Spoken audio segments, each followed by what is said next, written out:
Everything we know, the entire universe, might just be a simulation running inside a supercomputer. In this dream world of the imagination, anything is possible. Join us on the Simulationist podcast as we explore our culture of simulations. Hello, everybody. Welcome back to the Simulationist podcast for another wonderful week of chatting, conversation. This is the iteration 179 of the show, recorded on the 8th of February, 2016. My name is Josh Trelevin. I am co-host extraordinaire Ryan Kirkby.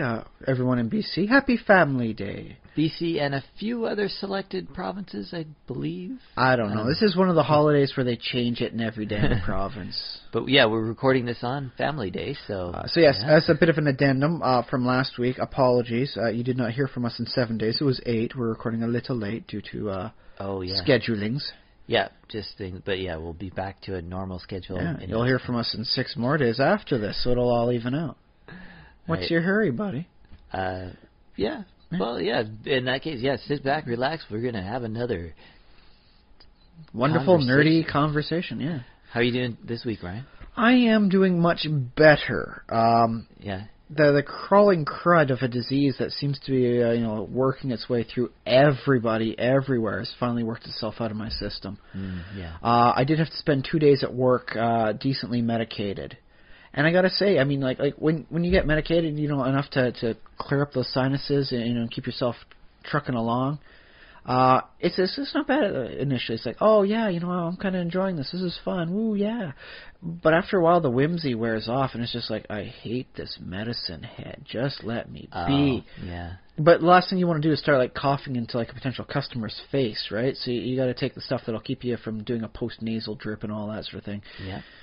So, keep taking it, but I'm finally off the medication. Although my dreams during, while on Tylenol night were pretty crazy weird, even by, standard dreams, baseline. So you, I just want to check with this. Your boss wants you to come to work anyways? The last couple of weeks I've had to spend some extra days working. I had a one day that was supposed to be a day off that I wound up taking. It's like, can you take my shift here? It'll be 7 hours.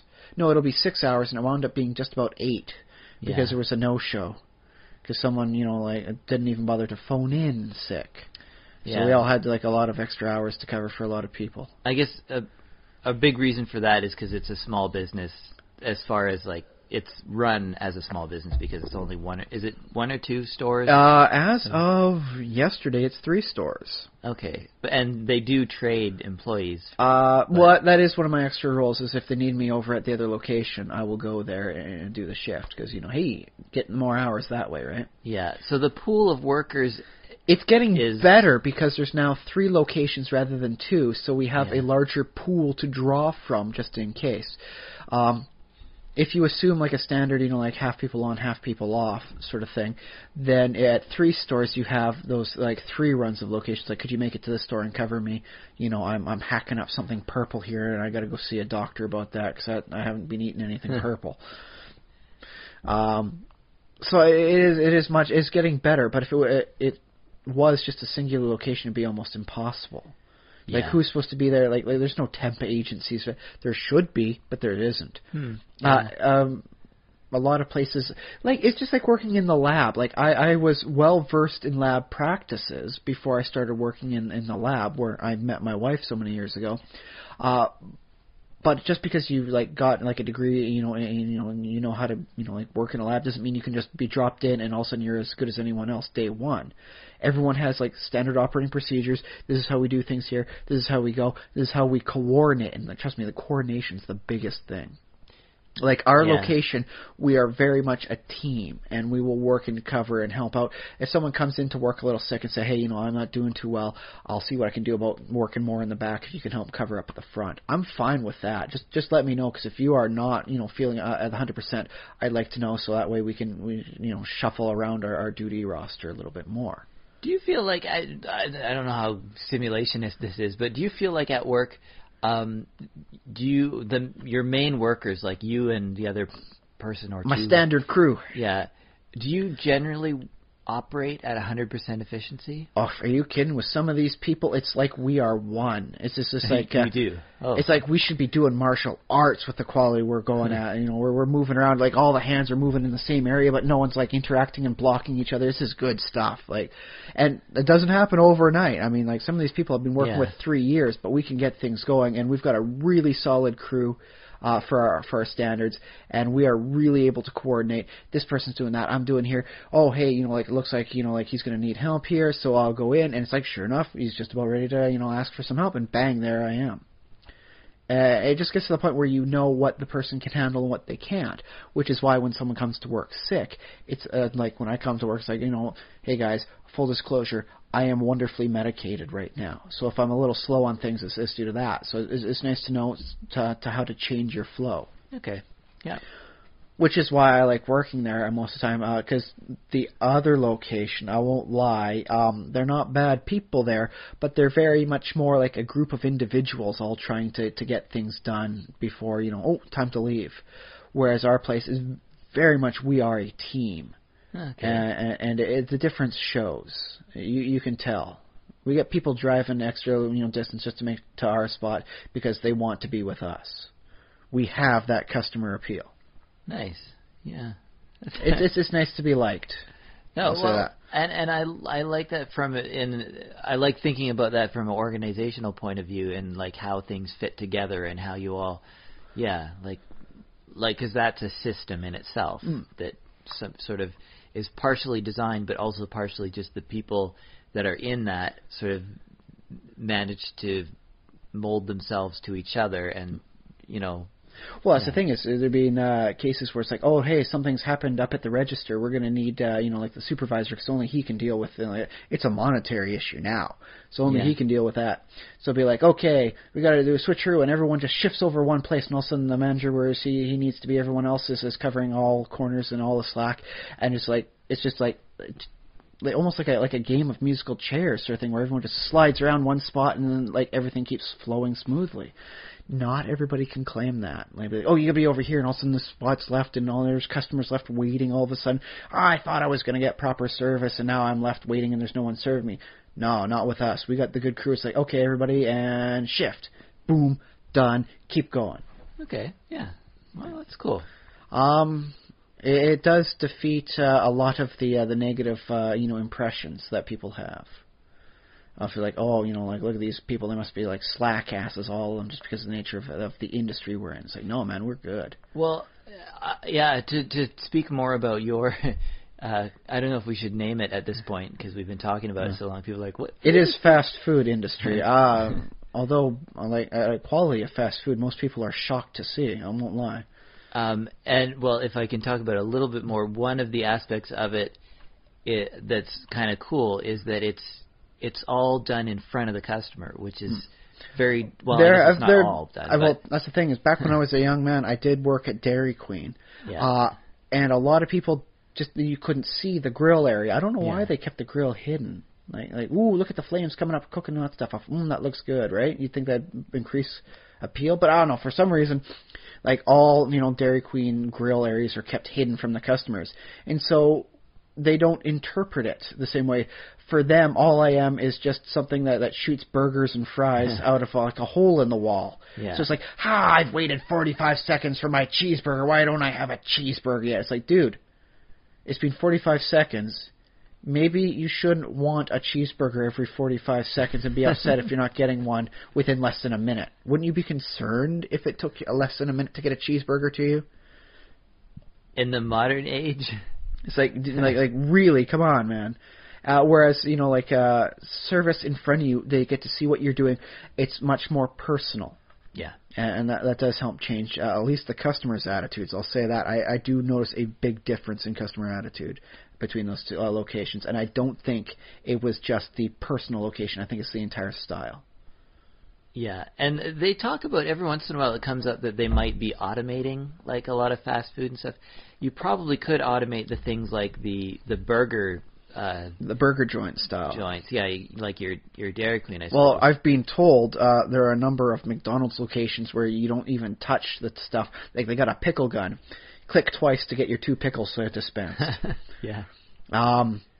But I imagine you got to automate it. Harder to transition what you do over to an automated system because it is. You need voice recognition to begin with, or at least a very good touchscreen thing, and that's got to get cleaned. Because I like customers; they're good people, but I've also seen the state of a public bathroom many times.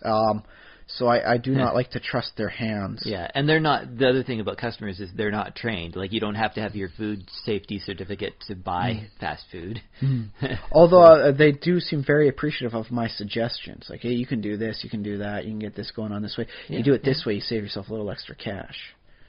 So, like, you're not going to see that one. You're not going to see like a cost-saving automation put into any machine routine. If anything, they're going to say, hey, that would taste great with double meat. Let's just, you want some extra patties there? That'll be delicious. Only an extra $1.50. That's the way to go, and I think the customers are very happy when they can find a really good deal happening. So hooray! But yeah, they've been saying stuff about, they'll wind up automating it, within 10 years. They've been saying that since the 40s. I don't have much fear. Okay. And if I can recall, back when I started working at the lab, way back in the day, there was a rather large container that held something, and I wasn't certain what it was. And then I asked one day what it was, and it was an attempt to automate the media dispensation. We'd make a whole lot of agar plates there, like your science plates, right? Yes. And they thought, these people are causing contamination by the fact that they're like weird, squishy, biotic masses that are inherently, covered with bacteria. Yeah. What if we eliminated them from the procedure and tried to automate it? Apparently, a company spent $1 million to create a machine that was going to try and automate it, and it wound up having an 80% contamination rate. On our bad days, we'd have 6% contamination. Okay. And we were usually much lower than that. And it would be something like a 2 to 3%. 3% was considered high.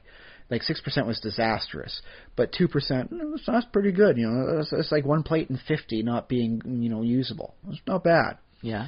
So an 80% contamination rate is just, like throw it into a, metal bin and never speak to me of it again.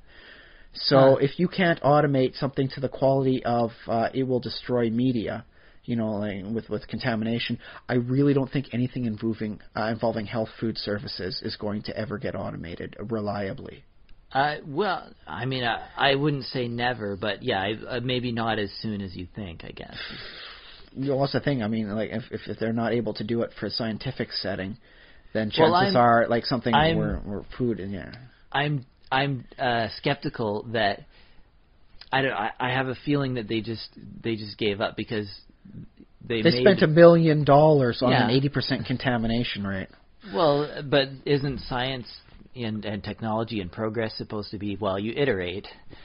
You made this machine, you based got on it to funds work, allowable, Like even McDonald's doesn't have infinitely deep pockets to spend on this sort of thing. That's true. But then, spend another $1 million to do the next version of the same machine, get it down to 65%. Or we'll say, we'll work at $10 an hour for minimum wage. Instead of spending $1 million on this machine, you can employ somebody for 100,000 hours. Yeah, that's true. Yeah, it's still cheaper to do the actual human. Or employ, like 100 people for 1,000 work hours. You don't need 100 people at any location. That's enough to cover 10 locations for 1,000 hours. So spending $1 million to try and come up with the machine is really not cost effective. It's like the old saying goes, cheaper than robots, smarter than monkeys. It's that wonderful niche. Just as you wouldn't want it like a monkey making your hamburger for various sanitary reasons. Yeah, That's why you get people. You have managed to convince me that automation is farther off than I imagined. Yes. I think there's things scale up too. If you think about a company, making trees for the next 50 years, how about the next 100 years, or something like that? But how many business owners are going to care about the next 100 years? Yeah. How many people invested, for the CEO who is concerned about every quarterly returns is going to care about the next 100 years? It's the short-term gain that winds up preventing the long-term change. In my favor in this case. Many people's favor. I think you're right case. for probably the majority of companies, but I think that's why maybe Google. Yeah, we have people like Google and Apple, and our technology. I'll say more Google than Apple. Apple's still very much concerned about quarterly profits and how many they can sell. I suppose, yeah. And if they were really concerned about automating things, they wouldn't have children in China making their phones. But it's Sorry, funny though, like Apple, the way a company like Microsoft too, the way a company like those jumps ahead is because they invest, see the long term. Well, they invest in something that they're like, like the personal computer. People didn't really see $2,000 for something with 64 bytes of RAM. Yeah, they didn't see a need for it. Like most of the world didn't. Like, do we really need a personal computer? And then, these couple companies were like, no, we're gonna. I guess Apple was Apple's the main one. Apple was the big one creating pre-designed stuff. Although the Commodore 64 is well known. And they're like. They're investing in something that's maybe not going to pay off in the next quarter or whatever. But then it started, eventually then it does. Hit a critical mass. I mean, who doesn't have a computer? Who doesn't have the internet? Yeah. Who doesn't have high speed? Who doesn't have everything? But I suppose then what happens to Apple and Microsoft and Google is that now that they have their thing going and they have, investors and stuff, okay, now we're back on the quarterly track and trying to just keep up with the everyday operations of the company and knockoffs. Yeah, but then what they have, like Google, and I don't know if Apple does this as much, but they have this also. They invest in crazy things. Like Google has gives time for their guys to, or guys and gals. What was the thing? They got self-driving cars now. What's Google doing with a self-driving car? It's technically the parent company, Alphabet Inc., that's doing that, but it's Google. When is the self-driving car going to pay off? People say it's coming, but 10 years, maybe even not then, maybe not. Actually, there's some automated baseline stuff for the electric Tesla models. Not take your hands off, but you can get distracted and not kill everyone. Yeah, which is already, I think, worth it in the cost of human lives. Well, yeah, that's the thing. We can see enough incremental growth that we're like, yes, that's where we're headed, and we have steps already towards it, but it's not, to the point where we can just make the whole roads automated. And to be fair, there is something that is intrinsically loved about the artisanal style too, where it's not automated and produced, off an assembly line, which is why D&D has still managed to have such a hard time, synthesizing itself over to an MMO sort of game. Yeah. It's got that sweet niche of our audience likes to make their own stuff and have their own style of fun, and so they personally customize each of their own campaigns to their own style, which is something that is really difficult, if not downright impossible, to do on an MMO digital style. Yeah, and which is why it's survived so well in the face of electronic games. Yeah, and they talk to each other and they create their own content, which it's always a hard thing to balance. Get into and to really dig your teeth into. As far as if you're a company making a product, you can't control if you make a product that people use to interact with each other, because they're gonna just. And that's what happens with games like Monopoly, where people make up their own rules and free parking, I get money. Oh yeah, anytime you pay taxes, you put it into the center, land on free parking, you get that cash. Yeah. But who do they care on that when they sold the board game? Do people play it the right way or they play it the wrong way? It doesn't matter to them. Parker Brothers doesn't care if you play it backwards, blindfolded, or strip Monopoly. I think at this point, Monopoly is so entrenched in the culture that it's sort of a perennial. Every year they sell so many, it's probably fine. And there's got the variations, your Star Wars Monopoly, your Big Bang Monopoly, all sorts of stuff. Yeah, and people are like, at Christmas time, people are like, oh yeah, my brother, he really loves Star Wars, so I'll just get him the Star Wars Monopoly game because I know he loves, so that's your Christmas present right there. Even though they already have 10 versions of Monopoly. Although, you know what you can do with multiple copies of Monopoly? You can put them back to back and do a cloverleaf style. Yeah, giant. Yeah. And my dad got one of the anniversary editions of Monopoly. Very nice, classy style. But it does have an extra booklet saying all the wonderful things that they did. In which case, they had conversion ratios done in 4 different languages of Monopoly, and be like every time you pass go, you go to the next board, which would be like going to a different country. And so you'd have your different funds, and you could only pay with the funds here in the conversion ratio I like it. to pay for that. Exchange rates and everything. Yeah. I don't know if they like established it was like a 2-for-1 for, like amongst all sort of things, or if there was better exchange rates based on actual exchange rates in real life. But yeah, you could have the 4 Monopoly things doing a cloverleaf style. So if you get like a couple Monopoly boards together, you can have some of this fun. You could go like some sort of crazy like fanfic, like I'll take my Star Wars Monopoly, we'll combine it with your Big Bang Monopoly, and then we'll have Monopoly Junior, and what's another like thing for Monopoly? Pick one. Pick a thing. Dogopoly. There you go. And then we all go about there, and all of a sudden it's like, what would happen with my Darth Maul over in the Big Bang Theory universe? He buys Sheldon's room. And you create your own wonderful, crazy little fan fiction story. Yeah. So hooray! How did we get on to Monopoly? Oh, about being able to survive the automation of time. Oh yeah. So I mean, I think it's a very good thing that you have those niche things, because it prevents everything from like, okay, now we're upgrading to this old design, and everyone has to throw away all the old stuff. It's no longer good. Everything gets automated. There is room for the artisanal fun, the homebrew rules, the differences. Yeah. But yes, that's our welcome. Yeah. Weird little immediate tangent apparently going on there. But yes, we do have a little bit of news for this week. Oh, we want to talk about Deadpool coming up. Yes, it is this Friday. Deadpool the movie. Yes. I've been waiting for this one for a year. Starring Ryan Reynolds. I've actually been waiting for more than a year, because apparently back in the day, Ryan Reynolds had an option: film the Deadpool movie or film R.I.P.D. About like the police officers for the dead, right? Yeah. He went with R.I.P.D. at least first. It didn't do too bad. It wasn't like wonderfully well received, because everyone was hoping he'd do the Deadpool movie, and so they held off waiting for him. Okay, you can do the Deadpool movie. He's in. Mm-hmm.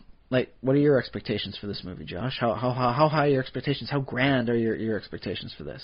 I mean, I've never been a fan. I mean, I enjoy the character from what I've seen of it. I haven't really seen that much Deadpool. I haven't read an actual Deadpool. Oh, you should read his first appearance.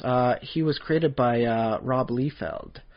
During the old cable days and all that, and he's just another generic, Liefeld mercenary sort of thing. And it wasn't until someone else got their hands on him that they made him like a wisecracking, like goon, mm-hmm.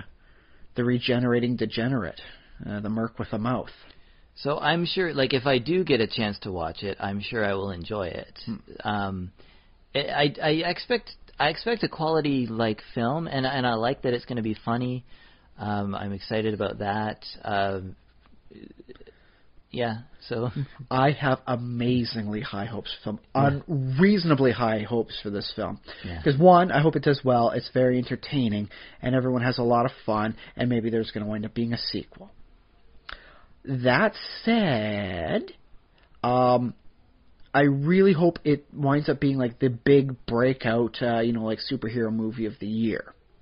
Mm-hmm. Not just because I'm a big Deadpool fan. I am a fan of him, especially some of the parts where he gets serious. Because when the comedic guy gets serious, it's like, ooh, that's actually drama going on there. And he's an interesting guy. He's a guy who once overwhelmed Daredevil by virtue of all the crazy, smelly things he had. He had like rotten chimichangas in his pockets, and so when you have super sense of smell, and the guy's got rotten chimichangas in his pockets. Apparently that's what he keeps in all those dang pockets all over him. Mm-hmm. You get overwhelmed. And so he's able to beat Daredevil initially by having enough smelly things on him. Okay. He's got grenades aplenty. So there's one time he's getting attacked by the Carnage symbiote. So I don't even know what this grenade does. I've got so many of them. Just pop it down his mouth and see what happens. Boom, blow him up. Oh, I guess it was just a regular explosive one. But he's the kind of guy who will shove a grenade down a monster's throat. Heck, I remember I've got the Hulk versus stuff. And it's 2 stories about the Hulk fighting in the greater Marvel universe. And one of them actually is like Hulk versus like Wolverine. And it's got Deadpool and all the other nice Weapon X guys. And what Deadpool does is, he actually shoves a grenade into the Hulk's mouth to try and stop him. It doesn't stop him permanently, but it does slow him down. Very few people are willing to attack the inside of an opponent's mouth. I mean, I would if I could, but that sounds difficult. Well, let's face it. When it comes to the Hulk, I mean, like his mouth is, especially given that his head is usually disproportionately smaller to the rest of his body, it is one of the least offensive parts of the Hulk. His feet will stomp you flat. His fists will crack every bone in your body. But, like, a bite from the Hulk's not much worse than a bite from most other people. So, being around the head area is actually not that bad a notion. It's kind of like fighting the Tarrasque. Historically, your best bet is to be inside him when you're fighting. You take less damage per round. Right. Yeah. Get some spiked armor and coat yourself up in caramel. Try and get swallowed by the Tarrasque and then start your fighting. Yeah, okay. But I hope this does well, very, very well, because if this does phenomenally well and winds up being the big hit of the year, this might just shake the DC Comics or the DC movies attempt to be gritty on everything. My biggest fear right now for Batman vs. Superman is that Superman's going to be shown as grim and gritty. And Superman is the embodiment of, like, hope. Like, when the situation is hopeless, what can save the day? Superman. Uh-huh. There is a plane falling out of the sky. Who could possibly save the day from this plane that is no longer like an object in flight, but a large plummeting hunk of metal? It ain't Batman saving the day. It's Superman. And so I really don't like when Superman's shown as being dark and gritty and doing stuff like snapping necks and fighting people, and you're like, I had to kill him in front of everybody. Okay, yeah. Like, Superman finds the best possible way. Superman is hope when there is no hope. That's what he's about. And so I'm hoping that, like, if Deadpool does very well, they're going to try not just like the tried and true, Batman, dark and gritty, Christopher Nolan style, which is done well. Yeah. And don't get me wrong, I mean, it works for Batman, but not every hero. Well, I feel like Watchmen did a pretty good version of the Superman dark and gritty version. Yeah, well, it's just kind of hard to beat Dr. Manhattan. I mean, my goodness, that guy just has a commanding presence, even when he's not naked and standing in front of you.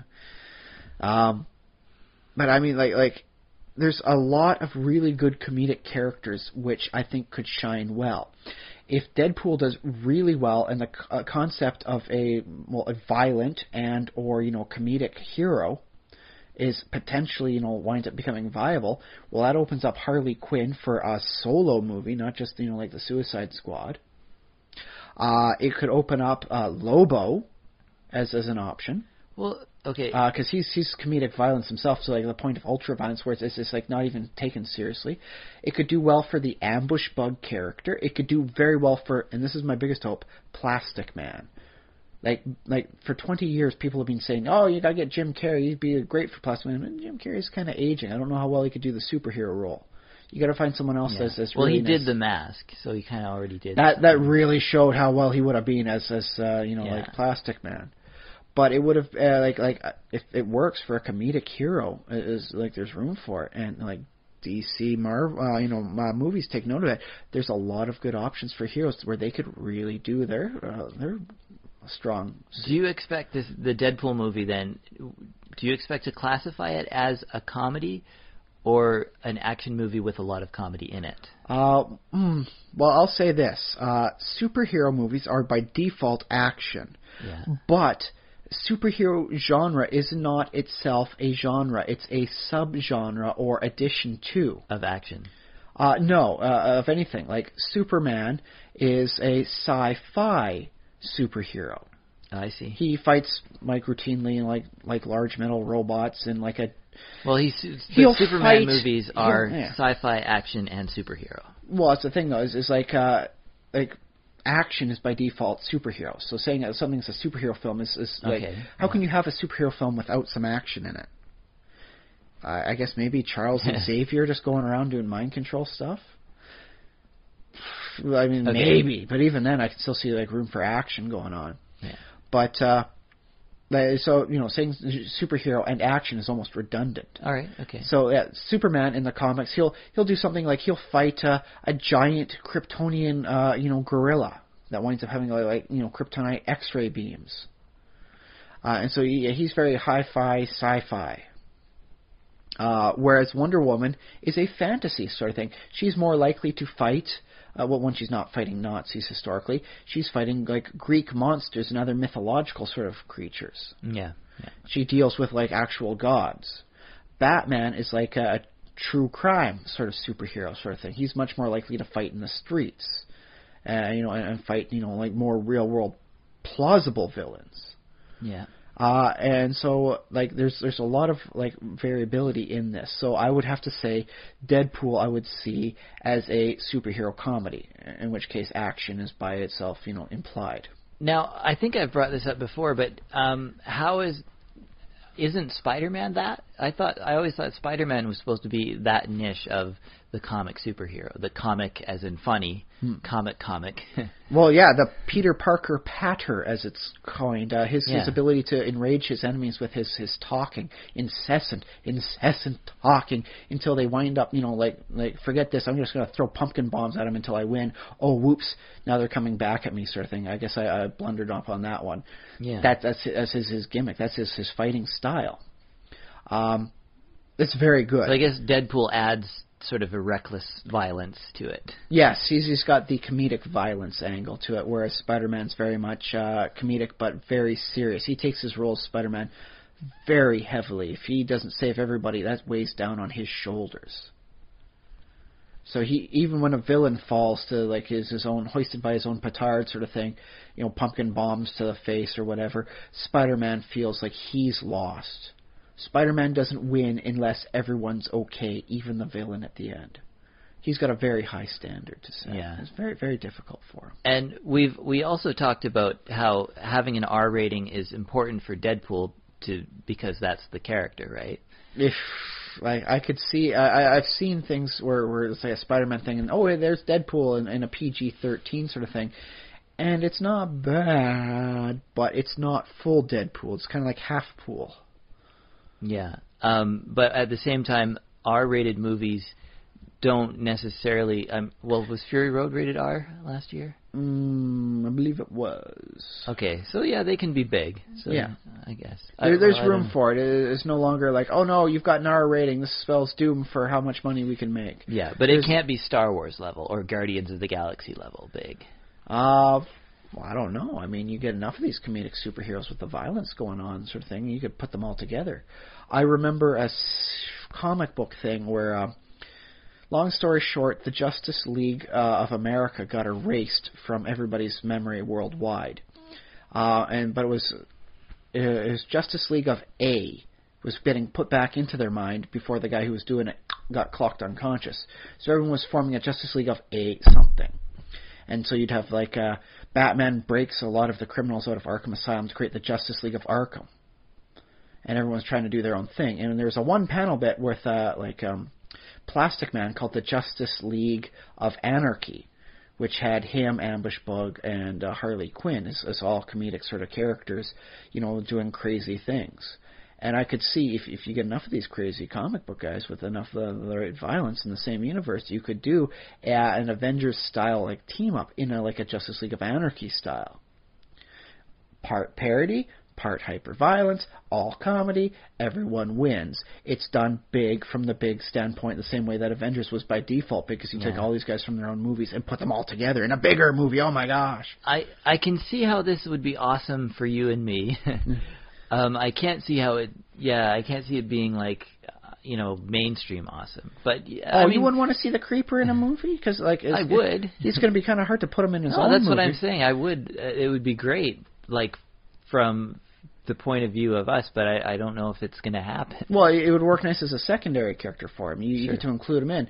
But how do you include him in? Well, either you put him in a Batman movie where his origins are, but he doesn't always work very well, with the greater Batman mythology if you're trying to tell like a down-to-earth sort of thing.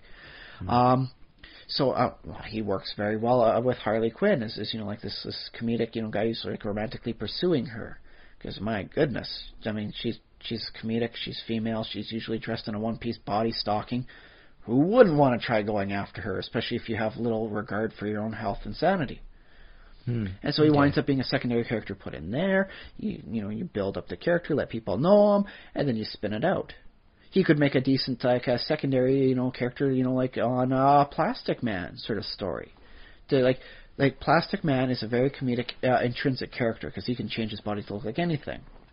But he's historically being portrayed as the last sane man. He is like cartoon level physically goofy, but he's like the only sane man in a bunch of crazy adventures. And that could play very well, especially when like one of the antagonists is supposed to be trying to do good hero who just happens to be insane himself. So it could work if you spin it right, but none of them are going to get their chance if something like Deadpool winds up becoming a huge box office flop. Like if this thing bombs bad, it's like the chance for other comedic-based heroes is just not going to happen. Do you think, was RoboCop like that? RoboCop was satirical. The comedy came from the over-the-top parody. Yeah, because it was funny. It was a funny movie, right? Yeah, SPF 400s are just lathering on like paint on themselves. I'd buy that for $1. Quote, the hyper violence of the ED 209. Yeah. Please put down your weapon. Guy puts down a weapon. You have 5 seconds to comply. Yeah. Please put down your weapon. And then he shoots him, and shoots him, and shoots him until he falls out the window behind. Ha ha ha. What a comically inappropriate thing. The violence itself was comedy in that case. A parody of the 80s, sort of style action films where everybody gets shot. Yeah. So it's not without precedent that it's like this kind of stuff. Violent humor. I mean, and yeah, was it last week we talked about Kick-Ass too? Not last week, but one of the previous ones, yeah.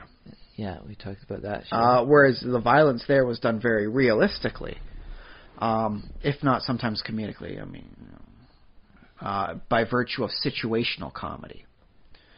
But I mean, like Deadpool. I mean, this one could really pave the ground for a lot of other styles that, especially with DC Comics, and DC films, trying to do the grim and gritty sort of style, would not otherwise be thinking of. But if this one rakes in a lot of cash, they'll start thinking, hey, we got some comedic heroes for ourselves, man. We could do better than this Deadpool chump. I mean, he's nothing but like a knockoff of our Wilson Slade here. We got wholly unique characters, non-derivative characters that are based in comedy. And Harley Quinn apparently was, she's getting a lot of the press and publicity for like the stills and all that, for the Suicide Squad movie. This is a movie that has Will Smith in it, and she's getting more, picture time, for the stills and all that they're putting out. If she winds up being like the big breakout character on this one, and Deadpool does well, A plus B equals C, a Harley Quinn standalone movie. Well, without needing the Joker. I think that would be cool. Yeah, a Harley Quinn movie. Yeah. Yeah. So but if Deadpool is a flop, they're gonna think, I guess you can't make a decent comedy, like superhero thing. Harley Quinn has to be a secondary character forevermore. We can't blow this on an attempt for a movie. She'll never do well. Look how bad Deadpool did, and he's a white male. If a white male can't turn a box office profit, who can? Because that's apparently how they think. Yeah, I mean that's a problem in itself. That hopefully. But they're not going to take a chance, with someone who's not a white male, unless they're pretty darn certain that the format's going to get them some cash. I see. Because as weird and old-fashioned as their thinking is, greed modernizes all thought. So if you think you can make like $1 million, $1 billion off of making this movie, daggone my old-fashioned sense and sensibilities, I guess I'm going to have to just make certain that we make a whole lot of money and live with it. Okay. So at first, it sounded like you were sort of optimistic, but I don't know. I hear a doubt in what you're saying. Hoping. Well, like everything I've seen, Deadpool looks like it's going to be amazingly fun. It's going to be, critically, it's going to be a good movie because, it's what we want. But whether or not it becomes, cult film good versus, my God, how much money did this thing make? Let me read this headline again, sort of thing. The divide between the two is pretty vast, and I'm hoping it does very good from a financial success point, so that these other comedic heroes can get their chance too. Because Deadpool is good, but I mean, there's a lot of good comedic characters out there with a lot of good stories to tell. And if anything can break DC out of like a dark and gritty, spiral. I'm hoping it does. Not all superheroes need to be this dark, gritty style. Okay. Cool. All right. But that's enough of the news and all that, and tangents galore. What you been up to this week, Josh? Oh, I don't know how many simulations I've been, games and TV and stuff. I've been to a show every night this week. Uh-huh. I've been like a live comedy show each night. It's like. But surely you're studying the comedians and what they do and their style, and you're learning from them, right? Absolutely, yeah. And again, it's all about sort of creating a narrative on stage, telling little stories. They're often jokes, so they're very short, little bits, but definitely have all the components of simulations in them. Yeah. There you go. I also played a bit of Minecraft this week. This week I went and visited a bunch of villager villages. Yes. Just NPC villages. NPC villages, and I surrounded them with a wall to keep the zombies out and Did you do the overlay to keep the spiders out as well? No, because the spiders don't attack the villagers, so I don't mind the spiders. So I built a wall around, lit it all up with pumpkins, like jack-o'-lanterns, so that they stay lit. And then no zombies spawn in the villages, so make them nice and safe, keep them safe. And I've been planning. Tell me, did you put one or two villagers in like a locked room sort of thing, with like a lit torch, just to make sure you can preserve the village? I've occasionally done that for a little while, but I don't like to. I always feel like I'm like a prison master. When I want to play a game. Yeah. What will you do to get out? I mean, technically they're locked in the village at this point because there's no. Not that they ever try and get out of the village. Yeah, there's no way out, but yeah. No way out. No way out. Now do you sound like some sort of crazy dungeon master? And I like to keep them in a village with lots of greenery and flowers and so you don't spend much time in the desert villages, then, eh? That's true. I don't know how I feel about there being so many desert villages in the desert. Because that's one thing. Like my world has. Well, it's always based biomes. around like the oasis center, right? I guess they'll have a well in the center. And what's better than effectively an oasis for your stuff, right? Yeah, pretty much. And they'll have like farmland in the desert, which is odd, but I guess somehow they managed to. Small, like micro irrigation style. Like not everything has to be like like sprinkler system. A drip system is very efficient. Except, I mean, in modern history, like that's only been invented since the modern era. Like people didn't used to just irrigate the desert and be like, oh, now the desert's green. Well, I mean, Da Vinci did try and drain the swamps. Yeah, he didn't have enough fundamental understanding of how it operates, and so it was never successful. But he tried. Well, and also like in sort of ancient Babylon and stuff, they had some pretty extensive gardening style, like the hanging waterworks and stuff.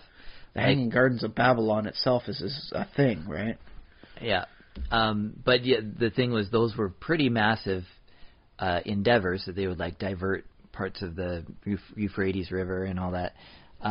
And then after a while, just because they didn't have that much knowledge of technology, but year after year after year, I don't know if it was like 100 years. Salt build up. But they had salt build up in there, and they couldn't. It didn't work anymore. They didn't have any anti-saline protection measures. Yeah. Although you think after a certain point in time, it's like, well, the gardens are dead. Might as well just collect the salt and sell that. I don't know how exactly. I'm trying to imagine. Because it's a slow decline, right, also. Yeah. So it might be that this year it's a little less than last year, so people move away, and then it gradually just becomes like, oh, nobody lives there anymore. And then, sure, somebody could come and, oh, gee. Mind you, they do have the same problem over in California. Yeah. With, the mineralization of some of their crops. Yeah, they do. Which is all the more reason to try and come up with a species of plant or fruit-bearing plant that it has a very high saline content. So you pick up the saltberry, and it's like, oh yeah, that helps get rid of all the salt from the soil to make sure the other plants can grow well. Yeah. Is there a plant like that? Do you know? Not yet.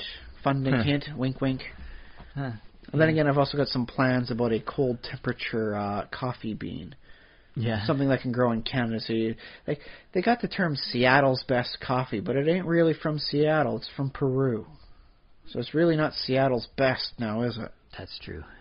So yeah, it would be nice to have like a cold weather bean to grow too. So don't put all the pressure on the coffee belt, right?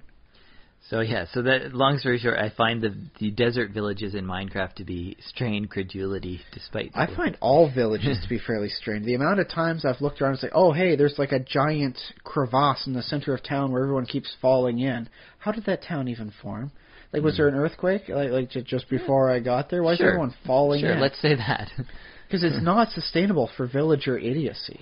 They will fall. I mean, most villages I've been to are like so awkwardly positioned that people wind up in their course of walking, fall off an area, or everyone's trying to jostle each other and they keep knocking each other off the side of a cliff.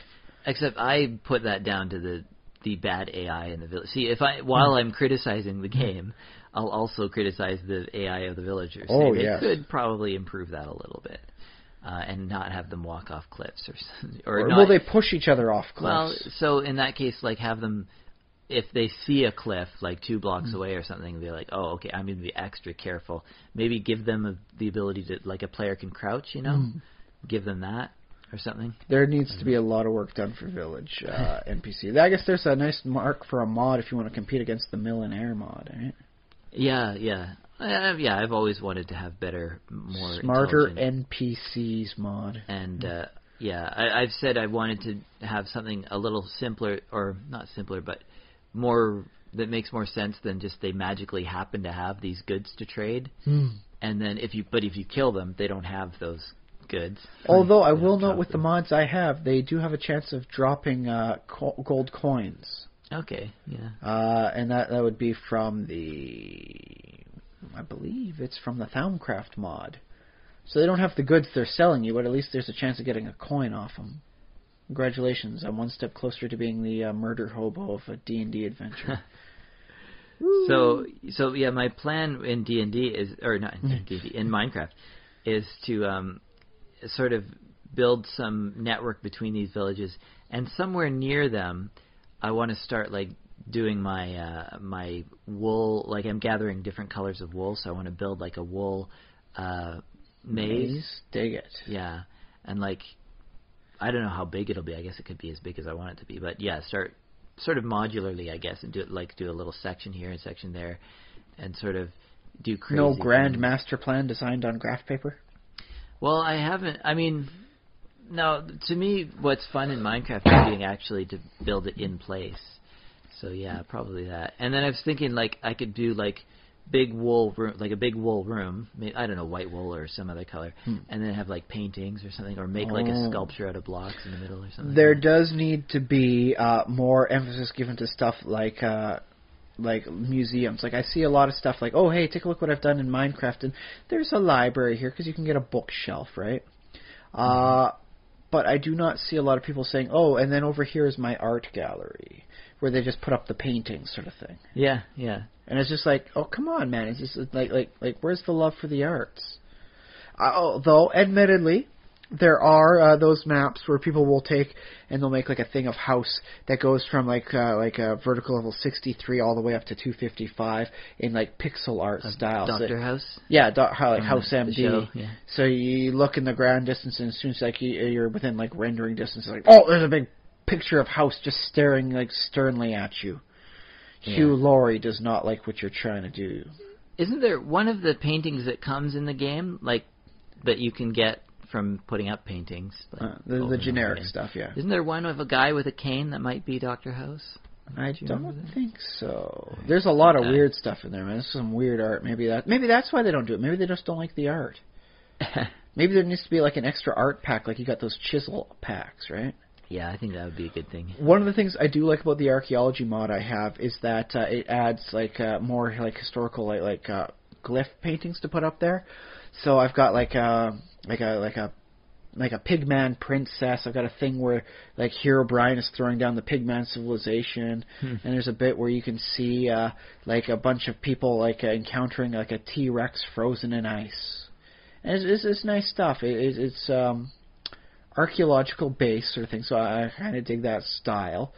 But I wouldn't mind even more artwork being presented. You know, like more art packs to just add more art to choose from. Yeah. And maybe even a way to choose the art so it's not random. Maybe that's just well, yeah, people have been asking for that. I would probably say sure. Yeah, they should probably have some way of choosing. Yeah. So I guess if you're looking for like a way to create a mod out there that'll get some recognition, I mean, you know, art mod. Yeah, to fix the paintings, make them better. Upgrade the art paintings, add more potential things to go for, you know, whatnot. Yeah. I've also thought, like, now they have paintings, they have banners, they have books, and they have signs. It would be nice if there was sort of some unified version of, like, doing all of those things. Like a loom? I don't know. Yeah, it's hard to say. Like, pixel art loom, not bad. You can make that a thing. They're each very different, and there's maps too. That's the other thing. So there's all these like 5 different things where you're, I don't know, drawing or, you know, making something. It is the piecemeal nature of the thing. I suppose, like when they get done with their current update, they might consider like doing like a much more integrated style for all of it. Yeah, although at this point, maybe not. Maybe that's fine that there's 5 it works, different don't approaches. need anything different. Yeah, because it's that sort of level of granularity. It's like, no, but it's the... Although I do say the maps are one of the weirder things in there. Like, you gotta get yourself a compass surrounded by paper, and it's like what? Like where's the compass actually going in the map, man? Well, I've always imagined that. See, you're putting it on a crafting table, right? Because you need a crafting table to make a that's a 3x3. So you imagine you're slapping the compass down on the table, and then slapping a bunch of pieces of paper, like spreading them all around. And it's like, okay, you know, here's our map set, and it sort of represents as an icon. It's like a little piece of paper, but what it really is a sort of bundle of like map gear and stuff. That is why I do dig the larger atlas that the Bibliocraft mod has. It does seem much more like this is an entire set going out for things to create multiple map, you know, connections and all that. Yeah, and then every time, like when you're breaking out a map, it now, I don't know if you tape the compass onto a piece of paper. It's just like embedded like in the corner somewhere. Apparently it's supposed to be embedded in the middle based on where it goes on like the construction grid. Yeah, I guess so. But it's sort of imagining like carrying this bundle around and like, oh, okay. And because the computer automatically fills in your map as you go, which... Yeah, where's the art coming from there? Like where's the paint? Yeah, exactly. Where are all the dyes? But, I mean... So I suppose like if they were to redo it with a much more realistic style, it would be a compass, some paper, and a thing of charcoal for a sketch. And then if you want it colored, you got to bring it in and like get some like 3 different colors of dye to mix in for a colored, you know, like artwork landscape. Yeah, and that seems, I don't know. Yeah, that seems more like it would be... More convoluted. Yeah, it probably wouldn't be as... well regarded.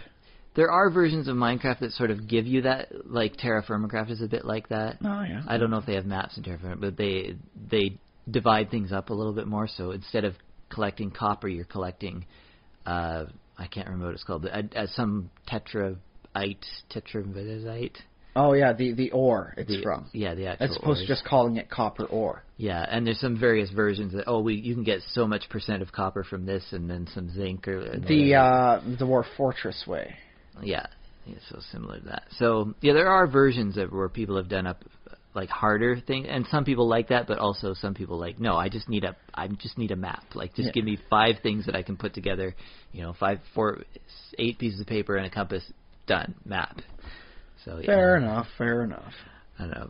Yeah, and that's another game design issue that goes into creating. When you're creating a new game or whatever, you make those decisions. Like, how hard do I want it to be for players to create their own map? I will note it is a lot easier to create a lot of the vanilla stuff as opposed to some of the more complex mod stuff. Yeah. Because you got to get like so many pieces put all together. So let's do that, step and phase and this and that to build it up. Whereas it's just like no, dude, I'm just putting 2 pieces of metal bars together and now I've got shears at the end. I don't need to get something to sharpen the metal bar down to like a blade edge, or put 2 swords together and all that sort of thing. It's like no, dude, no, it's just like this. That's all. Yeah. Boom, boom, bam. Yeah. So there's something to be said about simplicity. But here, let me ask you a question though. Like, what do you think about the large pixel art stuff? Like, does that qualify as like true art for taking an image and converting it down to the pixels and then like rendering it in something like Minecraft? Is it still art? Oh, well, for sure, yeah. Because you're never going to see that sort of thing on display at like an art gallery. Oh, it's an interactive thing. You wander through the Minecraft world here and look at the artistic images he has put in. Well, yeah, and I would actually like, I don't know if this is out there or anything, but I would make the case that Minecraft as a medium could be in theory taken as seriously as something like, pen and paper, or could be but won't be. I mean, I wouldn't be... The artistic crowd would never, say, oh, yes, we have got to... I would never say never, honestly. Like, I mean, maybe not. Like, maybe they won't pick it up. But I would not be surprised if some enterprising artist somewhere, some big city, New York City, was like, no, we're going to do a Minecraft exhibition. We're going to have sort of laptop computers in our art or gallery. Or touch screen sort of things, with all the white walls and everything, but in each room there's sort of a computer that visitors can go and a hand washing station, because people. Well, I think they have those, yeah, and next to everything. But I mean, I guess in some ways you don't need a library because it's Minecraft. It's like sort of already digital. So in Put theory, it up on a Dropbox server, sort of it's just thing. on a website somewhere, hosted on a server, and you can go. It's on the cloud. Just log in, and you can have an art gallery server. And which is why I think it would never be taken seriously, because it's free to distribute out. How good can your art be if everybody can access it? Because let's face it, there are a lot of art snobs out there that have never been one to try and pick up the concept of everybody can have access to this. Well, yeah. Like everyone can access information. Took a while to get around. Like the Wikipedia took a while to really take off and be accepted amongst the collegiates. So the art snobs, the concept that everyone could have access, equal quality access to this art, never. How could this possibly be? I think, that's something that sort of plagued the digital world for a long time. And I think music probably felt it first, because music can be translated from, physical media like records and CDs, and the digital version is virtually identical, which you don't get with images because... And copying it preserves it better than the analog copies, making like a rip of a cassette tape. Yeah, exactly. It degrades. The visual arts, like you're never going to get like a good oil painting or an acrylic painting with the actual like texture of the paint. Not that you're supposed to get close to most of those paintings enough to see that sort of thing. Well, you can get like if they're hung in an art gallery. In theory, you're not allowed to touch them, but in theory, you can be pretty close. You can see, like really get the brush strokes and really see that. Whereas like digital versions, if it's high res enough for you to see that, then you're going to be like looking at on your screen like a little portion of that painting, like a little corner. Oh yeah, look, I can see the corner. You don't get that full experience of digital thing. Whereas with music, you get a lot of the same. Provided you've got good enough headphones. Yeah, you got crud headphones. You ain't hearing all that little stuff going on in the back end. That's true. And I suppose like the other thing with music is when you listen to a CD or a record, you're already one step removed from that live experience, like in a big hall. And that's already accepted by them, like the snobs and all that. Yeah. It's like, I only listen to music as it's played live. Anything less is simply not worth it.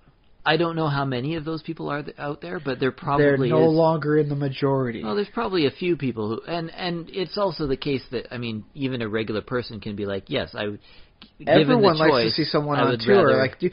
I have all their albums, but they're on tour and they're coming to my city. I gotta see them. There's something to be said for that live experience.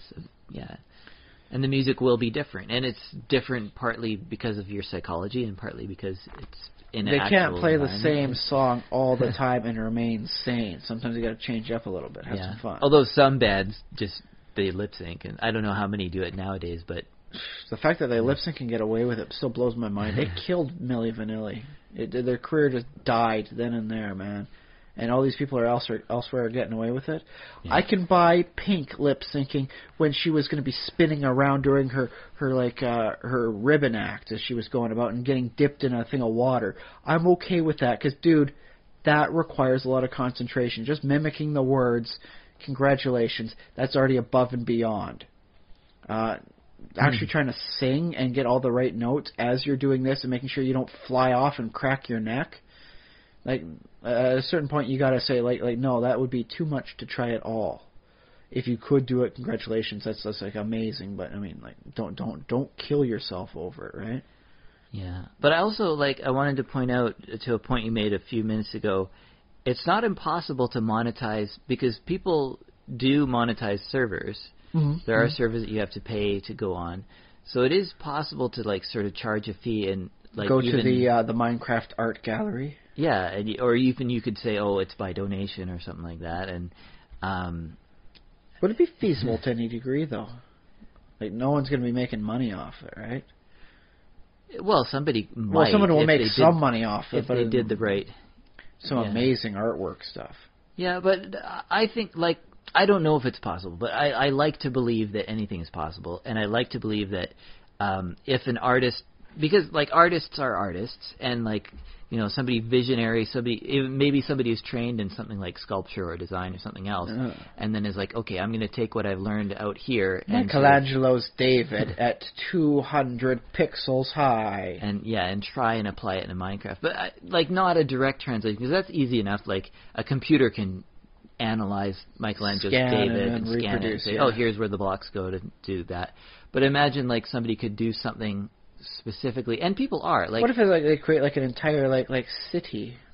Yeah, sure, and people do that. That's something that a lot of people have. I think you'd have to have a shared server on that one. Just wandering around an empty Minecraft city all alone. You better have monsters turned off, otherwise, when it gets to be night, you are in yourself a Day of the Dead zombie invasion. Yeah, people there are people who have made a city and posted it on Imgur or Reddit or something like that. I've seen some stuff. It's very impressive. It looks awesome from a bit far away, but I imagine if you get in close and actually sort of do the Minecraft experience in it, it's oh, okay, here's it's not that great. Oh boy, these are really tiny apartment rooms, man. Yeah, and it's they do a great building, but it's not furnished. There's nothing inside, so it's a display building. I like to see something where it's actually everyone, enough room for a place that, for a person to live, and see how big that building winds up becoming, because that'd be massive. Yeah, probably. On the other hand, just a drop, thing for a block of apartments for someone on a public Minecraft server. Okay, yeah, you're welcome. Here's your new spot, and there, here's your Minecraft apartment. Doors keyed to your character. You can open it for other people if you wish. But I see a lot of people do good, interesting sort of house designs. There's a lot of architectural stuff. That's the one thing that really's got me into Minecraft was learning the architectural and the negative space usage. Yeah, people like doing bridges and staircases and the real gritty, the stuff that architects like to sink their teeth Which into. is also a little weird, because it's no, you do not need that for a bridge. All you really need is 3 squares long in a straight distance. Yeah. Which everyone seems to do at least at some point, right? Yeah. Whereas the support stuff is completely superfluous. My Minecraft world, all of my Nether network is all just rails on a bridge that's no supports, because it's going over lava, so it's very difficult to get supports in that lava without burning yourself to death. And some of my paths are thousands of blocks long. But do you remember the Arcane Sanctuary from Diablo 2 in the second act in the desert? And I don't. Oh, harsh. It was a demi-plane where the person, if you played the wizard character in the first Diablo, that's where they wound up being. Each character had their own spot. The archer assassin wound up being what's her face in the monastery graveyard. The warrior wound up being the guy who defeated Diablo. He's the wanderer, and the wizard wound up going to the arcane sanctuary. But it was somewhat impossible design, done in the 3/4 layout with almost like an MC Escher sort of style, but it was all hovering in the air. Mm-hmm. And I think it'd be nice to see that. What can you do architecturally when you don't have to worry about this pesky thing called gravity? Which reminds me, though, have you heard of the Star Miner mod? No. It's Japanese, but it's been very well received. It produces little planets up in the like up in the your sky. disclaimer. It's Japanese. It's Japanese. Well, I mean, that might be why you haven't heard of it. Oh, I see. Because the bit where you can download it from is in Japanese. Okay. That said, it's all done, in standard coding. It's not like you have to worry about, like, what are these crazy Japanese characters in my Java code? No, it's still done well. Okay. And I think it's got good documentation provided with it from what I've looked at. But it produces, like, localized gravity things. And you can even create, like a carpet on walls and ceilings that will change your gravity.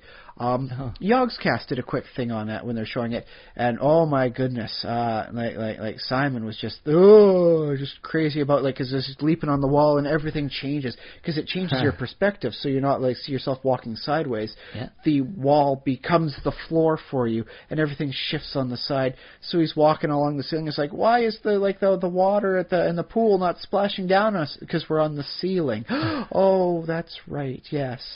Oh, that sounds fun. So you could do some really nice Asherian sort of style using that sort of carpet pads with a localized gravity, and without having to really worry about gravity in the bylines. You could really create like M.C. Escher style designs. Like in that scene from Labyrinth. Yes, you could have some boss style with that, I think.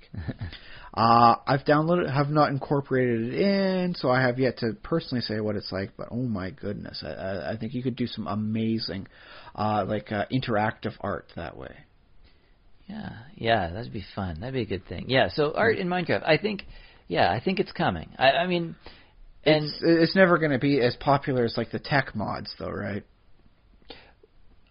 Because tech mods are functional, so they provide you. Oh boy, look at this! I got like a nail gun here. Poof, poof, poof! I'm shooting nails. Yeah, at you. As far as like the in-game applications, no. But I mean, I guess that's the other thing. Like, in order to sort of appreciate stuff in Minecraft, one thing you have to have is there's a barrier to entry because you need to know a little bit about how Minecraft works to actually appreciate where the blocks fit together and stuff like that. Because if you just see, like, a picture of a house, well, somebody can also paint a picture of a house, right? So it's like, okay, well, great job. But the thing, like, which is better, a picture of a house, a painting of a house, or building a house? Which is more impressive? Building a real house? Because it takes more effort. You got to really actually make it. You can't just, like, oh, yeah, I painted it. It's just acrylic, right?